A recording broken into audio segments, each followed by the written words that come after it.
So joining us to break it down and talk about forming a financial plan is our friend Vince Gaetano, mortgage expert.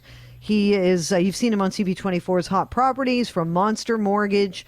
Vince Gaetano, welcome back to the show and Happy New Year. Thanks so much for having me, Barb, and Happy New Year to you too. How long have you been in the financial world? That's a loaded question, Barb. It's almost 30 years. Really? I started when I was 18 as a teller at Canada Trust. So it's been really? a while. Oh, so that's interesting. I mean, I really feel like there are people who are just so suited to numbers. And then there are the rest of us who are very intimidated by numbers. Would you agree with that? I really would.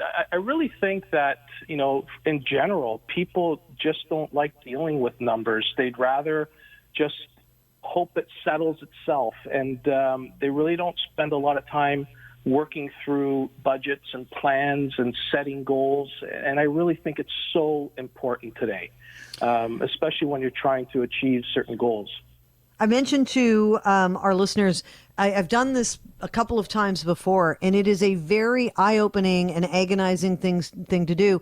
It's sort of figuring out your budget by writing down everything you spend every day for, if it's a week or 2 weeks or a month, is a real eye-opener.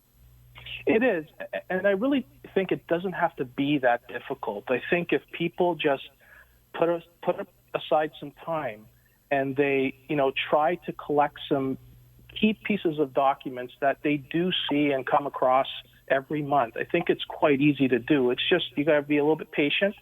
You got to be committed to the cause, and it is doable. I really believe it is. When people look at their finances, is it common that, is there one thing that tends to surprise them? I know we talk a lot about the coffee every day, or when I did my budget, I found it really surprising the amount of money I spent, at the pharmacy, where you just I'll pop in for a couple things, not realizing how expensive that ends up being if you're there a couple of times a week. Well, it does add up, and it's quite shocking how much money we do spend each day with the little items. And, right. I go back to when I started working at the bank. This goes back to 1989, okay? And at the time, an interesting book came out by an author who everybody knows today by the name of David Shilton, and he wrote The Wealthy Barber. Mm-hmm. And it was one of the most compelling books that I read. It was one of the first financial books that I read. And the main message out of that was you have to pay yourself first. When you get paid, if you put aside 10% of your paycheck into any form of savings tool, it makes a tremendous difference. And by starting early, that compounding factor of interest and the ability to grow that investment over time is powerful. Albert Einstein once said, the eighth wonder of the world is compound interest. And what people don't realize is the amount of time that you spend investing and taking the time to commit to that goal makes a huge, huge difference. Because one thing we don't have enough of is time. And if the earlier you start doing this, the better outcome you're going to have. You are on social media at Monster Vince G, and there was a recent Instagram post, and I thought this was really a great, great message. It's not about how much you earn, it's all about how much you don't spend. Yes, that's a motto I've always lived by. I really believe that people shouldn't worry about what they make. It all matters on how you spend your money. And I truly believe people have the power to live within their means.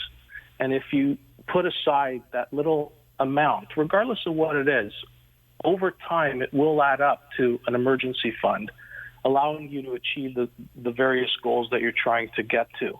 And you got to write down those goals, because if you don't write them down, you can't look at them and you can't chase them because you'll forget.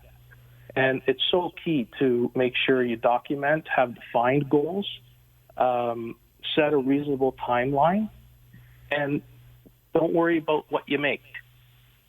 The key message there is your expenses. Identify them, go through your bank statements, your credit card bills, look at what you're spending money on. You may have memberships, subscriptions that you don't even use anymore. You could cancel them. $12, $8, $3 a month, they add up. It makes a difference, right? It makes a huge difference. Before Christmas, I called Rogers to renegotiate my family mobile plan. I got 3 kids. We got 5 phones. We saved $14 a month, and we got a better plan. That's a lot of money when you add it up over a year. That's a dinner, maybe 2. And that's how you really have to drill down into the dollars and cents, and don't worry about the hundreds and the thousands of dollars. Those will add up over time. It's such a great point, because I really feel like people who feel everything is out of control, and they're spending, what are you spending money on? You may not be making as much as you want. I think most people aren't making as much as they would like to make. But there's always a way to cut back if you really want to do that. And I like what you said, have the power to live within your means. And that's such a good point. Like, I really believe when you go through this exercise, you want to set up your monthly budget, pull out all your bank statements, pull out all your bills, look at them. Is there something you could save money on? Is there a car loan maybe you could pay off quicker? Credit card balances you can accelerate the repayment of. The sooner you pay stuff off, the better chance the sooner you have in saving money for that investment plan that you may want to set up for yourself. So it's so key in understanding where your money is going to set that plan in motion to get to where you want to be. Because I think everybody has aspirations and goals and plans. And if you just put them to paper and drill down into what the wants are and what the needs are, and focus on the needs, because the wants you could always postpone. You could always do them down the road. Especially with COVID, there's a tremendous opportunity to save. And we're seeing more and more people do it. I think the savings rate in Canada between the first quarter and the second quarter this year in 2020 went from 5% to 28%. So people have the ability to save, especially now when there's nothing to do. Have a board game night instead of going out traditionally. So there's an opportunity to save some money there. And I think if you do it as a family or as a couple, there's a real good opportunity. You can achieve your goals pretty quickly.